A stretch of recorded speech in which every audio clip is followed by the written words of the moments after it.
make it magic happen. Go live.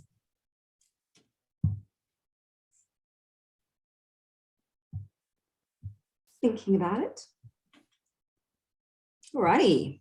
So it's live streamed. Ooh. We are here live. Hello, everybody. Welcome to our Thursday real life story. I am so excited to bring you Ali Cusack.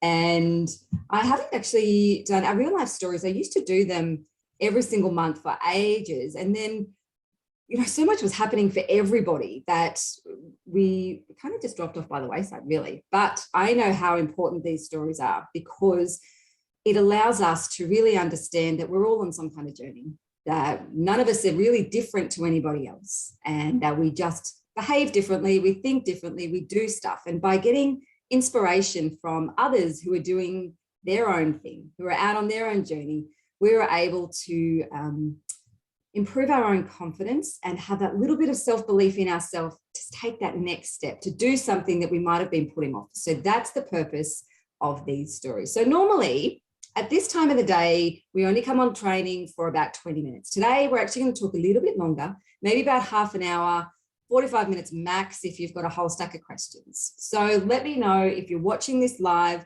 pop in a hello in the comments there, let us know, give us a bit of love over here. Also, let us know you can hear and see us okay. It's always a good start before we get too far down the line. And ask any questions as we go. So if something that Ali says pops up, put it in the comments because I'm going to be keeping an eye on them and then I will run that past Alison. Now, Ali is also in our group. So if any of you really want to know more, want to reach out, want to have a chat, she's inside our group. So send her a message through there or comment on this live video and she will absolutely reach out to you. So Alison is in maritime industry, which can be quite a heavily male-dominated industry.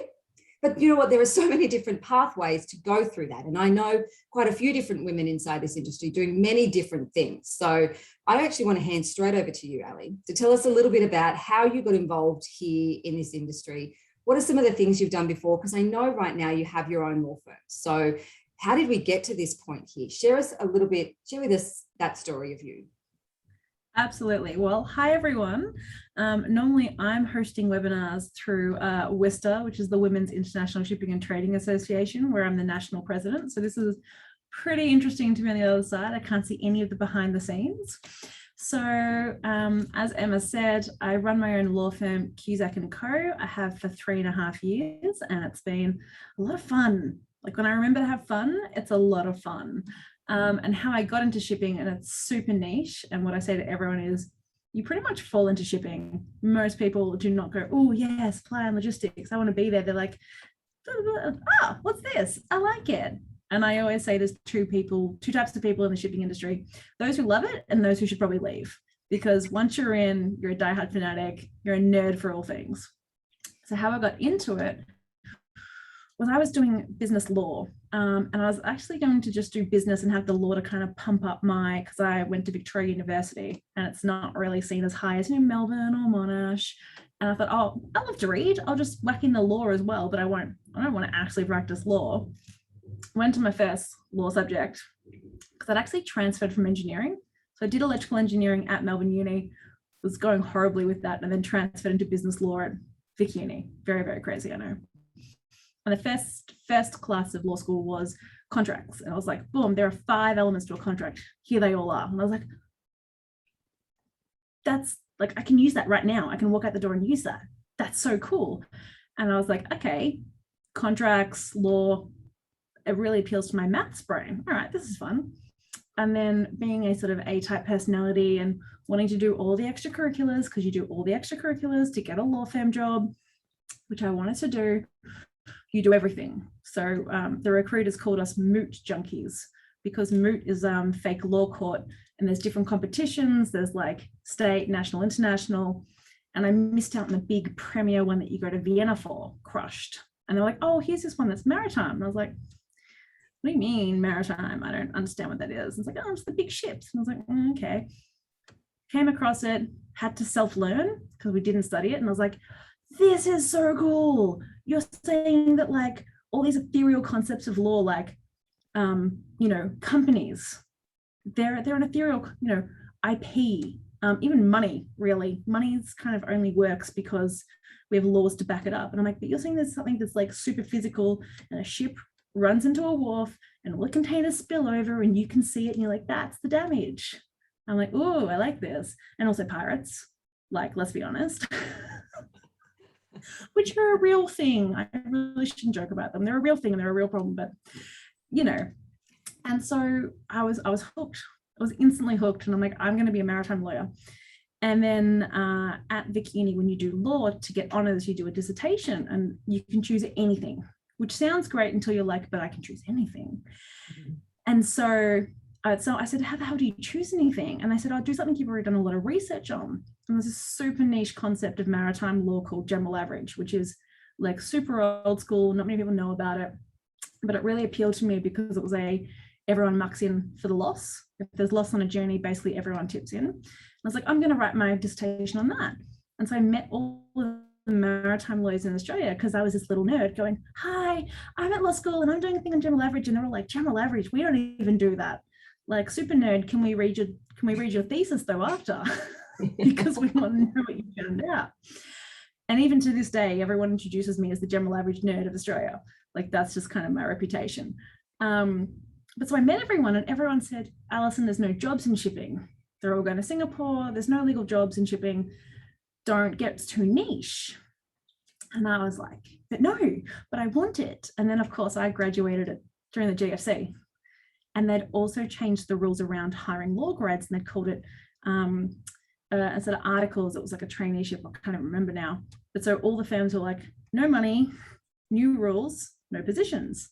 Went to the ATO, was a grad there, learned way too much about tax, which I now use in my business. So in the end was good. And then the ocean carrier, like one of the really big ones. So it's containerized. So all the shipping containers that go on ships that look a little bit like this.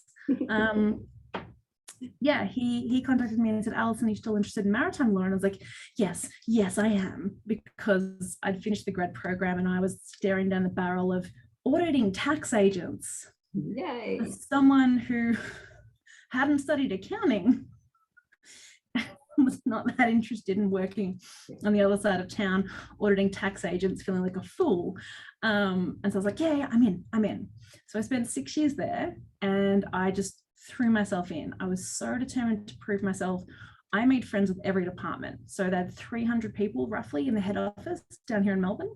And I went and talked to the ship planning team, who literally worked out where they put the containers. And I spoke to the customer service team, and I'm like, how do you vet stuff? And I went and spoke to the tender team, and they did all the big global tenders. So, like Kmart and Bunnings and Mars and any of those people. I just threw myself into it, and I was like, this is so good. I can learn so much, and I can really, as the lawyer, if I understand the business better, then I understand how everything intersects. And so when one thing happens over here, I know how it goes here, and then I can kind of dive in front of it and get ahead of it, because I was like, let's not be reactive, let's be proactive. And then a few different things happened, a kind of collection of experiences and misalignment of values, and also there was no future for me where I was, because there's the general counsel, and he was very honest. He goes, I'm going to be until I die. Like, you're going to have to leave and go somewhere else. And part of the problem was that the law firms recruiting were going, oh no, you don't have any private law firms experience.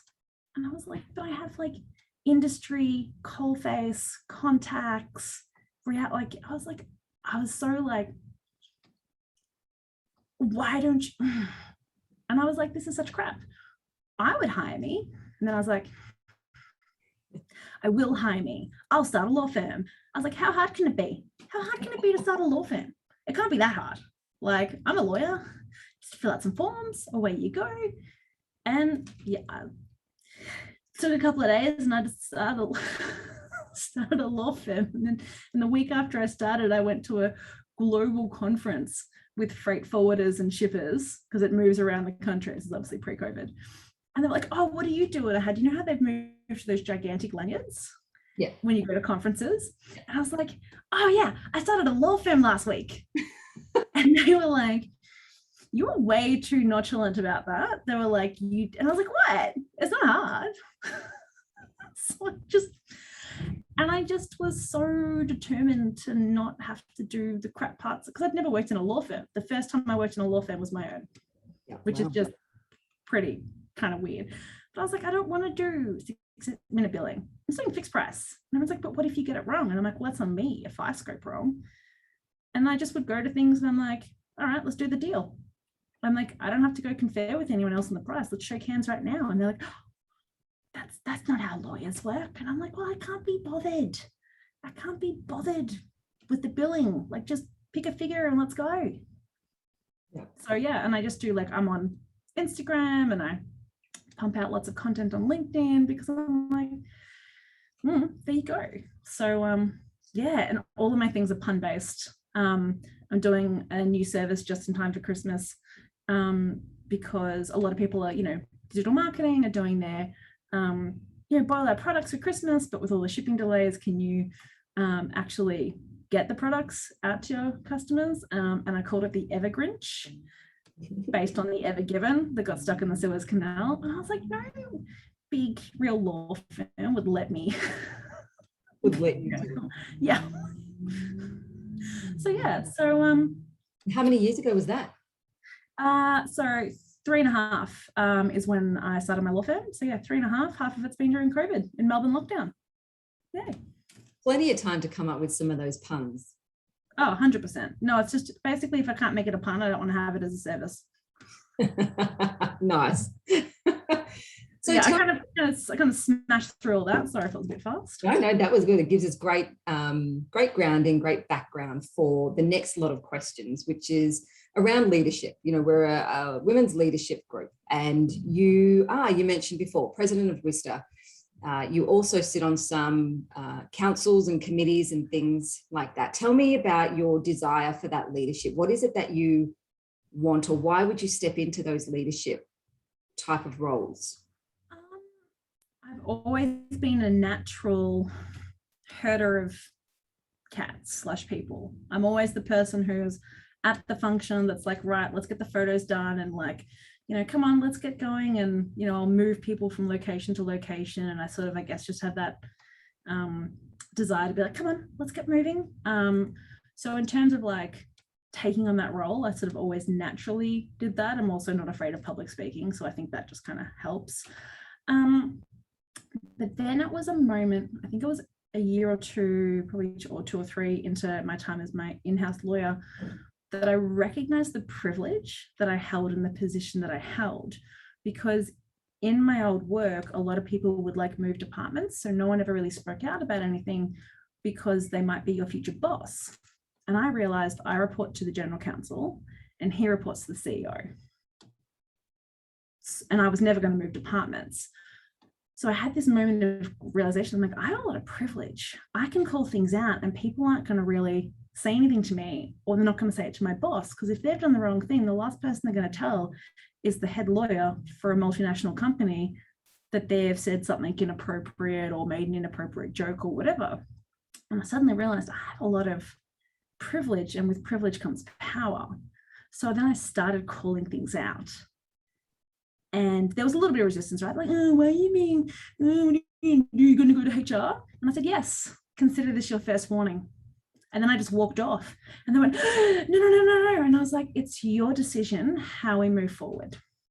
We can either keep having the super fun relationship, working relationship, as long as you're respectful, or, and because we were an incredibly busy legal team.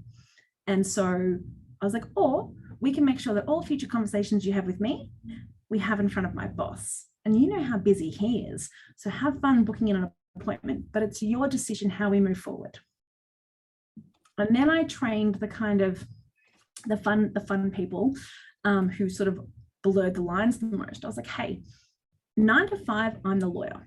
There's a certain level of things that you need to be respectful. If I join you for drinks after 5, that's different. Like, why? And I said, because after 5, if you say something inappropriate, I can smack you in the face. I'll just slap you. I don't care. I did engineering. The boys are very slappable there. They're a little bit not great with interpersonal skills. I know it's a generic statement, but it's also true. But I said 9 to 5. I said, I've got limited avenues. I can't slap you in an open plan office. That's not appropriate. So 9 to 5, this is how it has to be. And it got to the point where someone would say something inappropriate in front of me, and one of the boys would call it out. It's like, but like, no, it's 9 to 5. You can't say that to her 9 to 5. Because I explained it in a way they understood. And I know that puts tremendous burdens on us as the victims of harassment, abuse, and all of that. I totally get that. But I asserted my boundary, and I gave them a choice, and I put the power in their hands. But I made it very clear that there was 2 options, and what happens next was in their control. And it worked. It was really,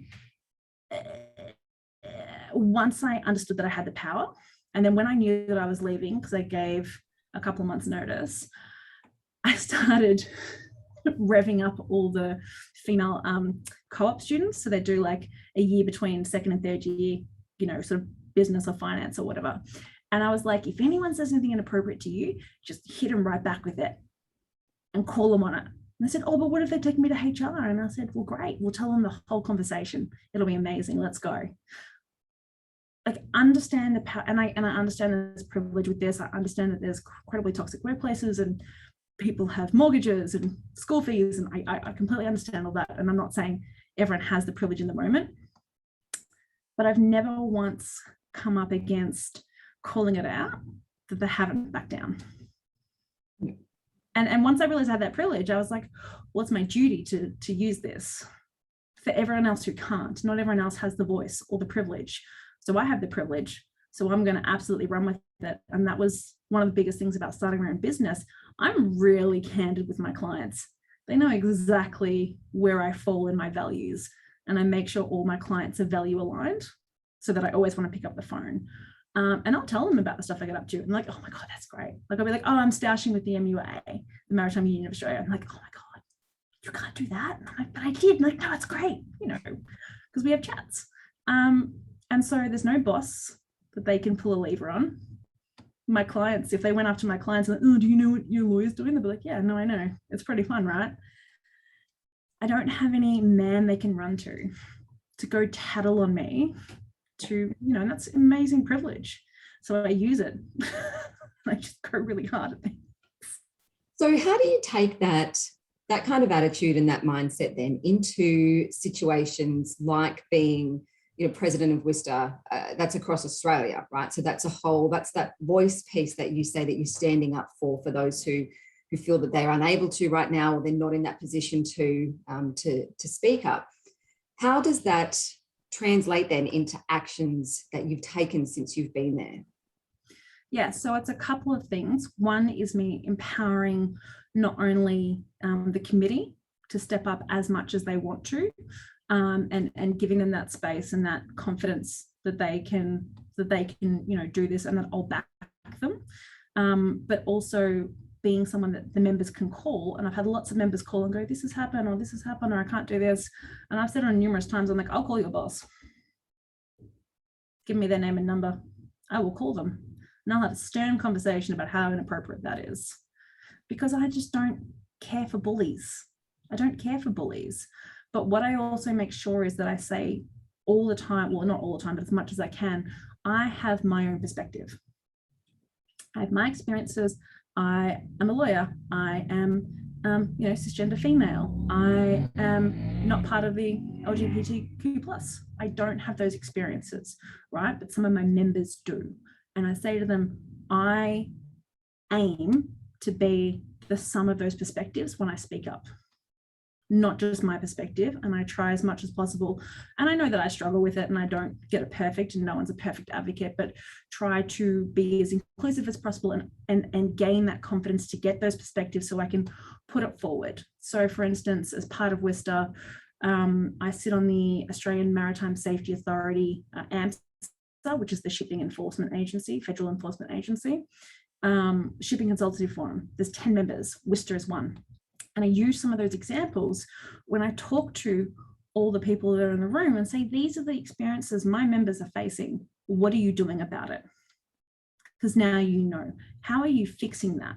That is a falling down on culture. That is a falling down on leadership by you. I've brought it to your attention. What are you doing about it? And I will follow up. So the idea is to elevate all of the voices and not just mine. And it has been a real challenge to switch from my personal, run battering ram into it to strategic nuance. I had to learn that. And I had to get mentors and I had to run things past people. And I'm still evolving. But how I learned that was watching the people that I thought were great at it, watching how they did it, and also watching the people that when they spoke up immediately irked me and going, well, why do they irk me? Why is it when they speak up, it's an irking? Is it internalized misogyny? Is it because they're constantly negative? Like, what is it? And having that self-reflection as to what worked and why it resonated with me and what I could learn from other people. So constantly wanting to evolve and up my game, I guess. Yeah. And so that reflection piece is really, really key. And we talk about it a lot because when we sit in that space and we go through that, well, what is that just triggered me? And why was that? Where is that hitting on me? Then you're aware of it. So you can choose to step into it, or you can choose to go, that's not really serving me. I'll just put that to the side and change that story, that we tell ourselves there, which then when we change the story we tell ourselves, we change the way we look at the situation, which means we change our actions and our behaviors and therefore the results. So I guess that's a really great point that you touched on there, because that whole piece of self-awareness and awareness of the environment, awareness of the people around you as well in those type of influential situations is what actually moves the needle, gets those results, is that piece. Because I think while you sit there, you sit on that board as in a role of authority, as president of Worcester. So it wasn't as though that's something that you particularly did to get there, right? Anybody who sat in that president role would automatically have that seat on that board for that organization. But what it means when you're there is that ability to then be heard and to be seen and to get shit done. That's where the real, the real work that you've just said comes into play. Well, that was the hardest part. I was the first to be appointed. Yeah. No women's group had ever sat on an advisory or board. And so I was the first one. And I felt the absolute weight of being first and not mucking it up and being kicked out. And so I am going to take a bit of credit for myself there. It was me. I got us on there. But that's exciting because it means when I step off, there's more opportunity. But it is so incredibly hard to walk the line between speaking up and being effective and going, I'm just happy to be in the room and I'll play it safe. And it feels like there's such a gulf between the two, because anytime you speak, you fear that you could be imploding it, not for you, not just for the organization, but for any women's interest group that would ever, like, I could destroy this for the next 20 years if I do this wrong. And that's why every time in the self-reflection, that self-reflection is so hard. That's so hard. You don't want to, you spend so long with imposter syndrome that you don't want to go, well, maybe I am a little bit crap at that and I've got to evolve. And the trick that I've found is having a trusted person who may not be in the industry or whatever, saying, hey, this is like what happened and these were my thoughts and I just want to unpack that with you. And I don't know if it's because it's internalized misogyny. I don't know if it's just because of something else. And talking it aloud to someone who kind of knows you and can kind of work through it helps with that process. Like, you don't have to do it yourself. Yeah. And that's what I call, as a coach, it's called holding the space for someone else. So find someone that you have that relationship with, that they're able to just sit and hold that space while you just talk out loud, because it sounds really silly, but it actually means something. As we all know, that when we start to talk about something, as you say it out loud to somebody else who's listening, you're like, oh, hang on a minute. No, that's all right. I just, I got it now. It's all good. Thanks so much. And you're like, yeah, sweet, no worries. See you later. Because all they did was they held that space for you to be there and for you to talk out loud. So I love that point. It's so crucial to find that. Doesn't have to be someone inside your workplace either. No, it doesn't. And the other point I'll make is, please don't think that any of this is easy. It's not to mean it's impossible. Like, it's hard, but it's hard, just totally doable. And I think that sometimes we sort of go, oh, well, it's just been magical. It's been magical and everything's gone really easily. And I'm not going to talk about a single struggle or a single moment of self-doubt or a single setback. Like, it's great. Everyone's always loved me. And life has been perfect. No, like, super hard sometimes. And sometimes I'm like, why the hell would I bother? And then there's sometimes where, you know, when you get the sale and when the money hits the bank account, you're like, I am so goddamn good at this. Yes. But I don't want to gloss over and be like, it's been amazing and magical and super easy. Like, there's moments of super hard. So don't think that just because it's hard, it's not meant for you, I guess, is the point that I always like to make. Yes, perfect. Which actually leads me to the next question, was what are some of the challenges that you faced along the way of being able to be her, you know, of getting yourself and Worcester on that board of, besides the male stuff, you know, you've spoken a little bit about some of the male, particularly, you know, in the industry and the behaviors, but what about you as a leader in terms of, you know, that self-talk and a lot of the things that you have had to grow yourself for everybody else? Talk to us about those challenges. Everyone has an opinion on how you do things. Everyone has an opinion. Everyone is so keen to share their opinion with you and give you that judgment and give you that feedback, which you never ask for, by the way. And that's the hardest thing, is that constant critique. And you're like, I'm trying my best and I know I'm going to get better, but right now this is my best. And can that please just be good enough? And it's reminding yourself that the way you do things, if it works well for you, then it works well.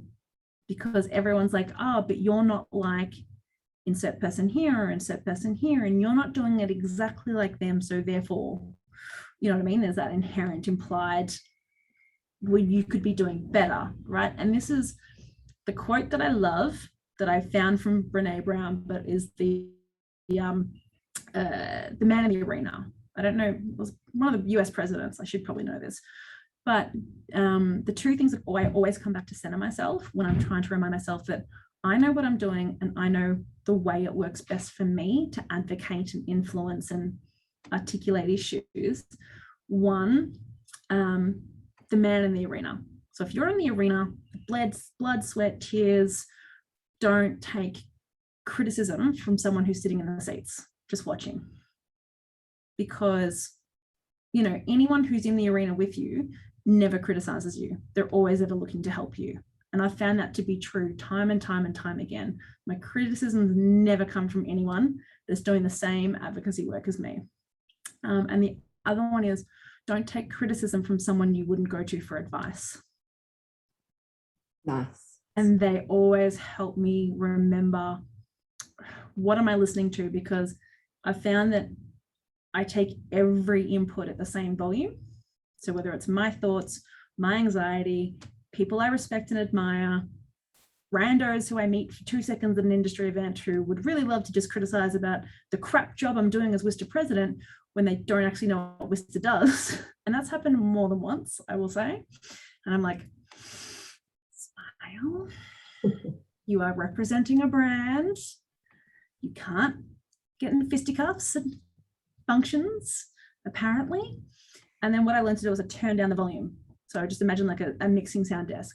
Turn down the volume on every single thing that you don't, from people you don't respect, people you don't know, people who don't understand, turn down the volume. So the only thing coming is people who are encouraging you, hyping you on, cheerleading, and also giving you strategies, helpful, useful strategies to get where you want to go. And it takes time to, and I still get sucked in, and I sit in the quagmire and I'm like, and that's when you need the circuit breakers. So whatever quote works for you or whatever circuit breaker works for you, just train it. It took me a couple of years, which I know might sound daunting, but it's practicing. It's the neuroplasty, you know what I mean? The highway is built on the imposter syndrome and the negative thoughts, and you can't, and you can't, and you shouldn't, and you didn't. And then you're retraining your brain to be like, you're doing a good job. And you'll do a better job when you know more. But right now, you know what you know. You're doing the best you can.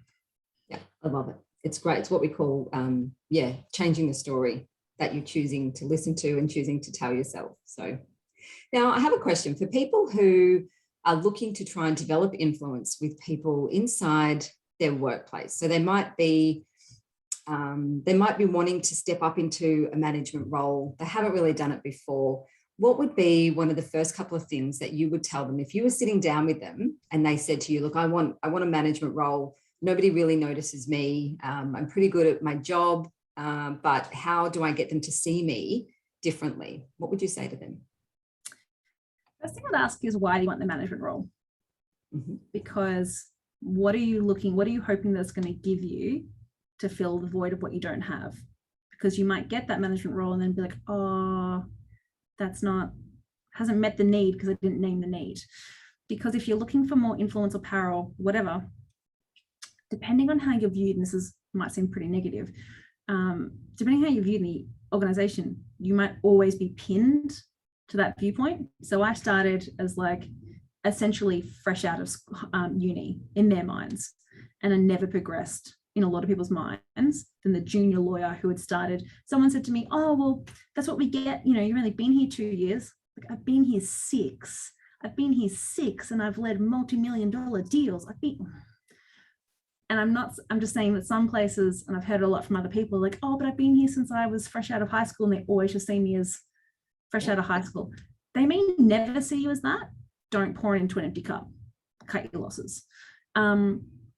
But I would get a mentor. So once you know what it is that you want from that, find out who you need to influence, and find out who pays attention and whose voice has the most weight in those rooms, to go, oh, because you shouldn't need, but you do, a champion internally to validate and recognize you within the organization, and then everyone just sort of follows. And I know it's frustrating, because I say there's sort of two things: the world we want and the world we live in. We aim for this, we work towards this, but we have to live here still. So you've got to do both at the same time. But it's really why does it matter to you? Because if it's the external validation, it's never going to be enough. And sometimes the worse they treat you, the more you desperately crave it from people you may not even respect. And you want it because you know you deserve it, but is it going to matter? I mean, if it's the money, just go nuts.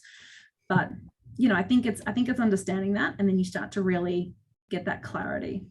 Yeah, perfect. Yeah, that's awesome. We talk a lot about the developing a leadership statement, what it is that you actually want to do, what is the impact that you want to make. So let's remove it from tying it to something, and actually look at what does that mean, because you can have that impact in so many different ways.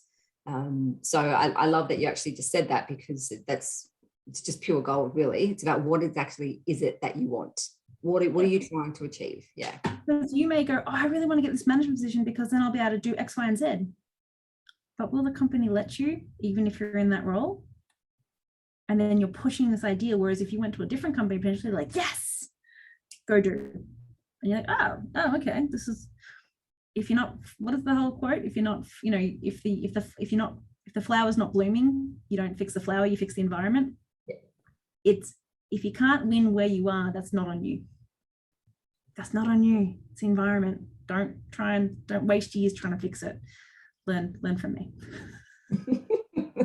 So what has been then some of the most successful times for you? What have been the biggest highlights of your leadership? I think there's small and large. So the small one is when Wisdom members will go out of their way to call me and say, I went to this seminar and then I did the thing. I spoke to my boss about my 5-year plan and I included salary expectations in the 5-year plan. Or I pitched that I should go to this training and then they said yes.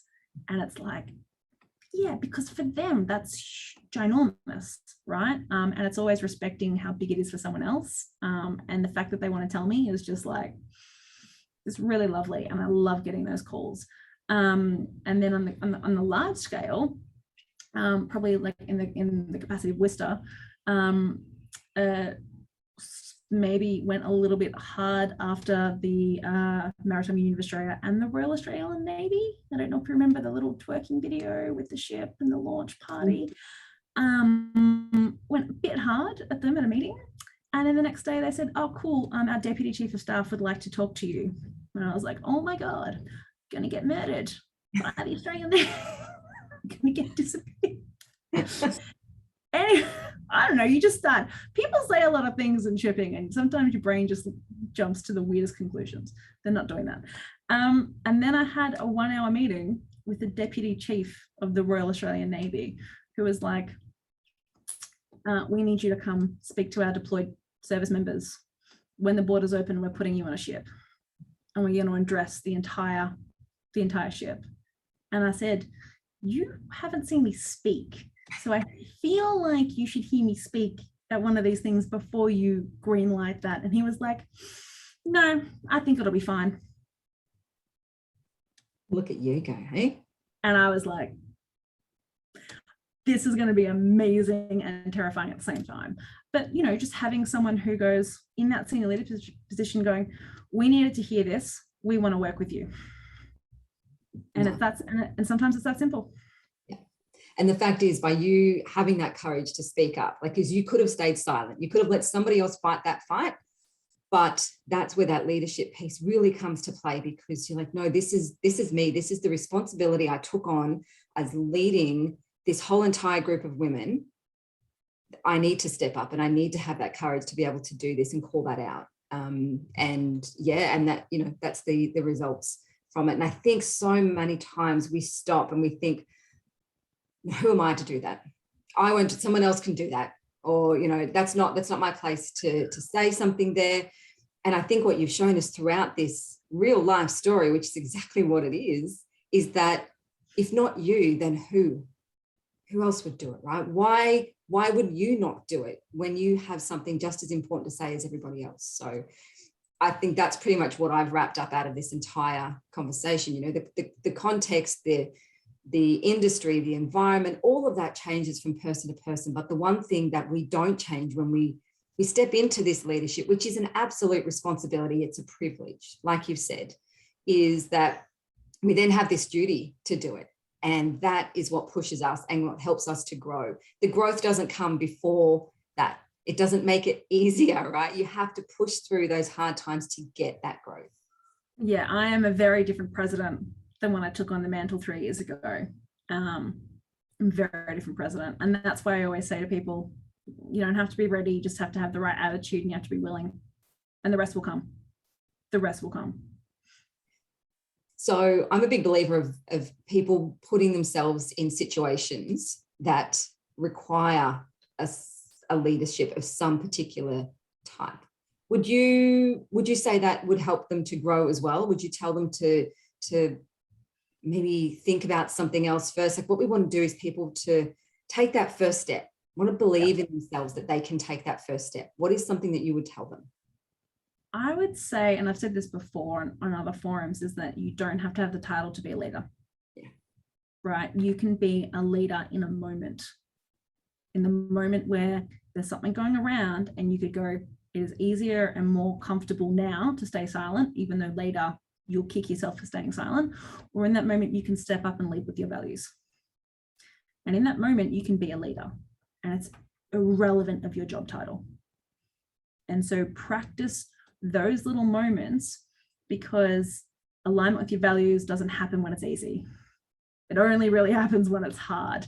And even if your voice shakes, and can I tell you, my voice was shaking like crazy when I was telling the representative of the Navy, when he said, oh, we've taken your feedback on board, we understand. And I said, I don't think you actually do. And then went in for a second go. I was like, in that moment, you absolutely can. And that those little moments will get easier and easier and easier. And you'll think, we absolutely can. So I would say be in the moment of leadership, not worrying about this grand plan of, you know, when I get that role, when I get that title, when someone else says, yes, you can now be a leader. Nice. I love it. That's like mic drop. Boom. All right. That's where we're going to wrap it up. Sounds like a plan. If you have questions, you're watching the replay. I know so many of you can't attend these during work hours, so you watch the replay afterwards. I love it when you watch the replay. You tell me that you're watching the replay and you write your comments and thoughts as you're watching. Please keep doing that, because Ali will also see that. If you have questions for Ali, write them in the comments as you're going, because she's part of the group. She'll come back and absolutely answer them. If they want to connect with you, how can they do that? LinkedIn is probably best. I tend to keep my Facebook mostly personal. It's a lot of avocado toast. You don't want to say that. Or my Instagram is cusack & co. I will also say this, because I feel like this is not ever asked enough. I also love positive feedback. So if anything has been good for you, it really helps me keep pushing. So if you have positive feedback, I'd love to hear that as well. Never goes unappreciated. Yeah, that's our celebration jar, right? Everyone who knows my celebration jar, that's what goes in there, all of that kind of stuff. So you need to collect that. And sometimes you sit and wait for it, and then you can go, oh, nobody ever gives it to me. Or you can do what Ali just did and say, give it to me. Tell me. Please. I love it. You're awesome. Thank you, everybody, for being here with us. Write your comments in there. Let us know what hit home for you in here as well, and what you're going to do differently after listening to this story. And I'll see you all inside the group as we move forward as these leading in the moment pieces. Love it. Thanks for having me. Really appreciate it.